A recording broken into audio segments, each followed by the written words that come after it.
नमस्कार, मी श्रेयशी, इयत्ता 9वीची विद्यार्थिनी. आज तुम्हाला सावित्रीबाईंचे समाजकार्य याबद्दल मी तुम्हाला सांगणार आहे. विद्येविना मती गेली, विद्येविना मती गेली, मतीविना नीती गेली, नीतीविना गती गेली, गतीविना वित्त गेले, वित्ताविना शूद्र खचले. एवढे अनर्थ एका अविद्येने केले, एवढे अनर्थ एका अविद्येने केले. हेच अविद्येचे सावट दूर करण्यासाठी व अज्ञानाचा काळोख हटवण्यासाठी व ज्ञानाचा दिवा प्रत्येकापर्यंत पोहोचवण्यासाठी ज्या क्रांती ज्योतीने जीवाचं रान केलं अशा सावित्रीबाई फुले यांना मी विनम्र अभिवादन करते. पूर्वी बायकांना उंबरठा ओलांडण्याची प्रथा नव्हती,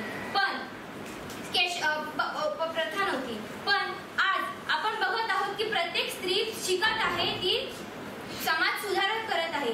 पूर्वी केशवपण, बालविवाह अशा कुप्रथा सुरू होत्या, पण त्या काळी ज्योतिबांना जाणवले की स्त्रियांना या सर्वांपासून मुक्त करायचं असेल तर त्यावर एकच पर्याय, ते म्हणजे शिक्षण होय. म्हणून त्यांनी सावित्रीबाई फुले यांना शिकवण्याचा निश्चय केला. हळूहळू सावित्रीबाईंना त्यांनी वाचायला शिकवले, लिहायला शिकवले.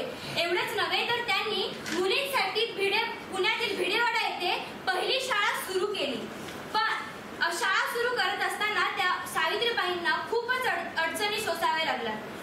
शाळेत जाताना सगळेजण त्यांच्या अंगावरती शेण फेकत, कोणी कचरा टाकत, तर कोणी शिवीगाळ करत. पण सावित्रीबाई यापासून डगमगल्या नाही. त्यांनी प्रत्येक अडचणींचा सामना केला.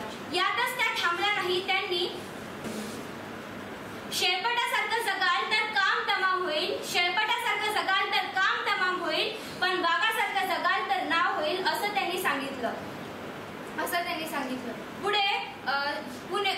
पुण्यामध्ये प्लेगची साथ पसरली आणि त्यामुळे सावित्रीबाईंचा मृत्यू झाला.